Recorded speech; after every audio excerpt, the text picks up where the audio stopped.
Hello everyone and welcome back to रेडोविनेशन। आज है हमारा क्वेश्चन डे का डे 14।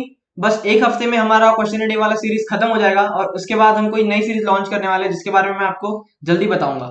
उसके बाद हमारा कल बायोमोलिक्यूल्स पे वीडियो आ जाएगा। रिचार्ज लेक्चर सीरीज का दूसरा वीडियो होगा वो, तो प्लीज ट्राई करना कि आप उसे देख लो अच्छे से। उसके बाद प्लीज सजेशन दो यार कि और किस चीज पे मैं वीडियो बनाऊं। मेरे पास अब सिर्फ दो टॉपिक्स बाकी है, एक बायोमोलिक्यूल्स एक एक्सरेज। उसके अलावा मुझे किसी और ने बताया नहीं कि मैं किस चीज पे वीडियो बनाऊं, तो प्लीज लेट मी नो। उसके बाद मुझे लगता है कि एमएससी सीटी पोस्टपोन हो गई है, तो मैं ट्राई करूंगा टाइम निकाल के कि एमएससी सीटी पे भी कोई सीरीज बनाऊं। तो आप मुझे बताओ कि मैं किस चीज पे बनाऊं, मतलब मैं क्वेश्चन कराऊं, मैं प्रीवियस ईयर के सवाल कराऊं, या कोई कंसेप्ट पे शॉर्ट शॉर्ट वीडियोस बनाऊं। तो वो भी प्लीज मुझे बताओ कि मैं क्या करूं एग्जैक्टली ताकि आपको ज्यादा बेनिफिट हो। उसके अलावा बहुत टाइम से फीडबैक आया नहीं है, तो प्लीज आप फीडबैक भी दिया करो कमेंट सेक्शन में कि वीडियो आपको कैसी लगी या कुछ चेंजेस आपको चाहिए होंगे वो। उसके अलावा नोट्स देखो, इंस्टाग्राम फ्लैश कार्ड्स देखो, असाइनमेंट सॉल्व करो। सो या लेट्स स्टार्ट। तो डे 14 में आज हम मैथ्स में देखने वाले हैं फंक्शंस। हर बार पूछा गया है, लेकिन फंक्शंस का प्रॉब्लम ये है कि फंक्शंस में एग्जैक्टली पूछेंगे क्या हम नहीं बता सकते। लेकिन फिर भी फंक्शंस में इस चीज को बहुत ज्यादा वेटेज होता है, मतलब बहुत बार पूछा जाता है कंपोजिट फंक्शंस और उसके बाद इनवर्स फंक्शंस। ये दो चीजें काफी बार पूछी जाती है, तो हम देखेंगे, ट्राई करेंगे। हम आज ये दो तो डिस्कस नहीं करेंगे, मैंने इनको असाइनमेंट में डाल दिया है। हम कुछ और टाइप वाला एक क्वेश्चन सॉल्व करेंगे जो कि बहुत ही इंटरेस्टिंग क्वेश्चन है, ठीक है। उसके बाद हम फिजिक्स में देखेंगे इलेक्ट्रोमैग्नेटिक वेव्स। 18 बार पूछा गया है, बहुत बार पूछा जाता है। और इसमें मोस्टली एक जो बेसिक सा होता है मैग्नेटिक फील्ड और इलेक्ट्रिक फील्ड वाला रिलेशन, उसी में सवाल आता है, तो हम वो भी वही डिस्कस करेंगे आज। उसके बाद मेटलर्जी, बहुत ही बड़ा टॉपिक है, बहुत ही वास्ट टॉपिक है, पता नहीं चलता है कि क्या प्रिपेयर करना है क्या नहीं प्रिपेयर करना है। नोट्स हमने बना लिए हैं, हम ट्राई करेंगे कि हम अपलोड कर ले आज या कल तक। तो बने रहिएगा, मैं नोट्स के लिंक भी डिस्क्रिप्शन में डाल दूंगा, ठीक है। तो मेटलर्जी भी बहुत बार पूछा जाता है, तो इसके मोस्टली क्वेश्चन जो होते हैं वो मैथ्स कॉलम टाइप्स या जनरली आयरन रिलेटेड क्वेश्चन ज्यादा आते हैं। आप ट्राई करना कि आप आयरन का एक्सट्रैक्शन वगैरह तो पढ़ ही लो, ठीक है। तो मेटलर्जी भी हमारा हो गया, तो चलो स्टार्ट करते हैं डे 14। ठीक है, तो मैथ्स के क्वेश्चन की तरफ बढ़ते हैं। क्वेश्चन पढ़ लेते हैं पहले।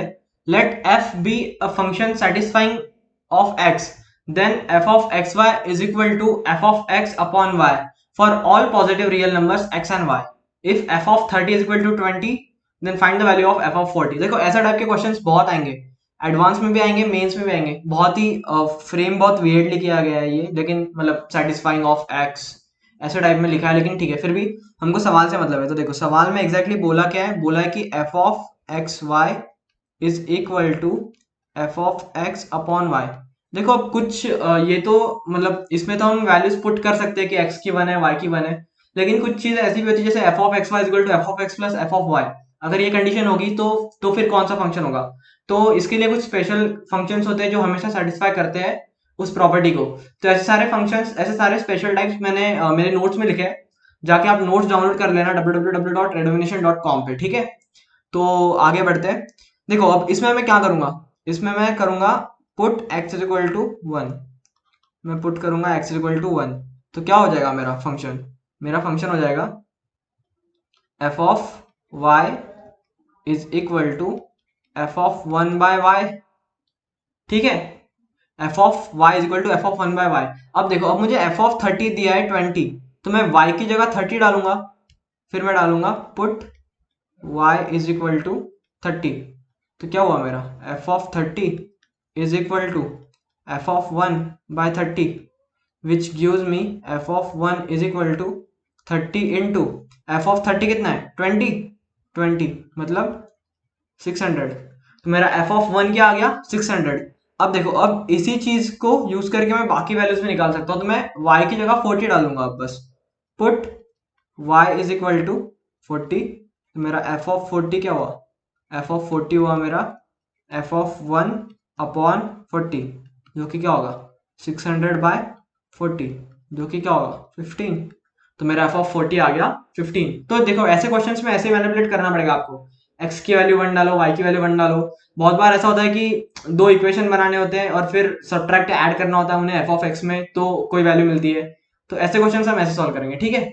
चलो आगे बढ़ते हैं।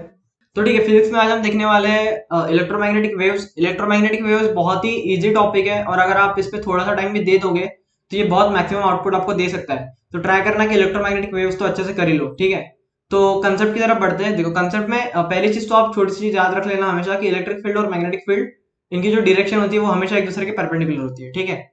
इसके अलावा आज जो हमें कंसेप्ट देखना है वो है, एक तो है फैराडेज लॉ, जो होता है मेरा जो बी नॉट इंटू सी होता है वो मुझे देता है ई नॉट, ठीक है। ई नॉट और बी नॉट होते हैं मैक्सिमम इलेक्ट्रिक फील्ड, जो इक्वेशन होता है इलेक्ट्रिक फील्ड और मैग्नेटिक फील्ड का, उसमें सी होती है speed of light 3 into 10⁸ metre पर सेकंड, ठीक है। उसके बाद एक दूसरा कंसेप्ट जो देखना है वो होता है मेरा एवरेज एनर्जी डेंसिटी का, जिसको मैं लिखता हूँ half of epsilon not E not square, अगर मुझे इलेक्ट्रिक फील्ड दिया है, या फिर मैं इसको लिख सकता हूँ half 1/2 mu not into B not square, ठीक है। अब एप्सिलॉन नॉट की वैल्यू आप याद रख लो 8.85 इंटू 10⁻12, और म्यू नॉट की वैल्यू होती है 4 पाई इंटू 10⁻7, या इसको हम लिख सकते हैं 12.57 इंटू 10⁻7, ठीक है। ये दो वैल्यूज हो सकती है। अब क्वेश्चन की तरफ बढ़ते हैं। तो मैक्सिमम हमारे पास मैक्सिमम मैग्नेटिक फील्ड हमें पता है, तो मैक्सिमम मैग्नेटिक फील्ड कितनी दी है, B not is equal to 200 micro tesla, जो कि होगा 200 इंटू 10⁻6 टेस्ला, ठीक है। अब मैक्सिमम इलेक्ट्रिक फील्ड निकालनी है, तो E naught into E naught is equal to C into B naught. तो अगर मैं इसको लिखूंगा तो ये होगा 3 इंटू 10⁸8 इंटू 200 इंटू 10⁻6, जो कि मुझे क्या देगा 3 टू 6, ये -4, 6 इंटू 10⁻4। तो मेरी जो मैक्सिमम इलेक्ट्रिक फील्ड है वो होगी 6 इंटू 10⁻4, ठीक है। अब एवरेज एनर्जी डेंसिटी निकालनी है, तो कोई भी फॉर्मूला यूज कर लो, या तो ये वाला यूज कर लो या फिर ये वाला यूज कर लो। हम ऊपर वाला यूज करेंगे, जिसको मैं लिखूंगा half of epsilon not E not square, जिसको लिखूंगा मैं half of into 8.85 into 10⁻12 into E not square, मतलब 36 इंटू 10⁸8। तो ये क्या देगा मुझे 8.85 इंटू 18 इंटू 10⁻4, ठीक है। तो ये फाइनल आंसर देगा मुझे 1.59 इंटू 10⁻2, जिसको मैं अप्रोक्सीमेटली लिख सकता हूँ 1.6 इंटू 10⁻2। ये मेरा फाइनल आंसर, ठीक है। ठीक है, तो आज हम लेके आए मेटलर्जी टॉपिक, और मेटलर्जी में हम देखने वाले हैं कि हमें मैथो कॉलम कैसे सॉल्व करेंगे। तो हमें एक कॉलम में दिया है मेटल्स और दूसरी जगह दी है उनकी एक्सट्रैक्शन प्रोसेसेस, ठीक है। तो मैंने बोला था आपको कि मैथो कॉलम वाले क्वेश्चन जनरली आते हैं, तो हमने सोचा कि क्यों ना हम ये मैथो कॉलम वाला क्वेश्चन सॉल्व करें आज, ठीक है। तो इसमें बस हमें देखो सीधा क्वेश्चन की तरफ बढ़ते हैं। देखो सिल्वर को एक्सट्रैक्ट हम कैसे करते हैं। सिल्वर को एक्सट्रैक्ट करने के लिए मेथड होती है, मैं Ag में NaCN2 डालूंगा, तो वो मुझे देगा NaAgCN, ठीक है। अब मैं क्या करता हूँ, NaAgCN में जिंक ऐड कर देता हूँ, और क्योंकि जिंक ज्यादा इलेक्ट्रोपॉजिटिव होता है वो Ag की जगह ले लेता है, मतलब सिल्वर की जगह ले लेता है। तो यहाँ पे बचता है मेरे पास Na2ZnCN4 plus 2Ag।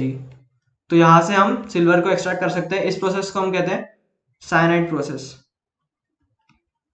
Cyanide process बहुत सारी रिएक्शंस मेरी बैलेंस नहीं हो सकती है, आप प्लीज ट्राई करना समझने का कि कंसेप्ट क्या होता है एग्जैक्टली, ठीक है।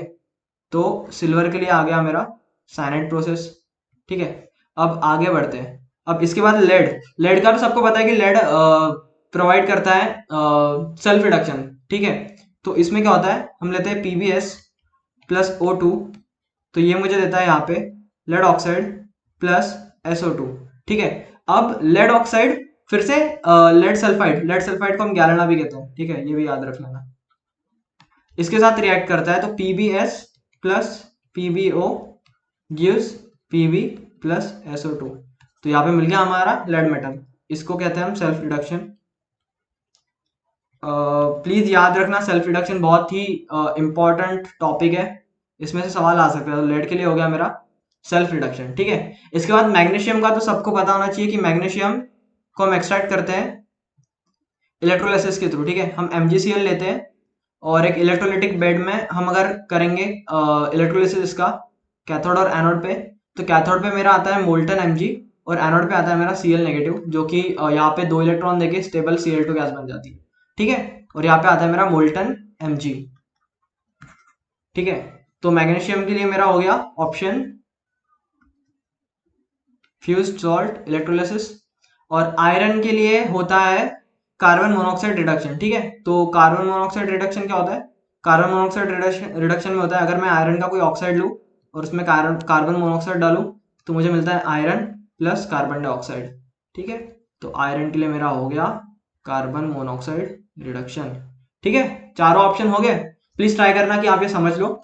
इसके बाद हम जल्दी ही चीट शीट लॉन्च करने वाले हैं जेडब्ल्यू मेंस के लिए, जिसमें हम सारे फॉर्मूलाज डालेंगे। उसके बाद नेम्ड रिएक्शन वाली एक चीज आने वाली है, नेम्ड रिएक्शन के सारे नोट्स, तो उसके लिए भी आप बने रहिएगा। उसके अलावा जाके नोट्स पढ़ लो, असाइनमेंट सॉल्व कर लो। उसके बाद जल्दी खत्म होने वाला है और दूसरी चीज आने वाली है। टॉपिक्स बताओ प्लीज कमेंट सेक्शन में और रिव्यूज दो, रिव्यूज आर ऑलवेज वेलकम। तो चलो कल मिलते हैं डे 15 में। Okay bye.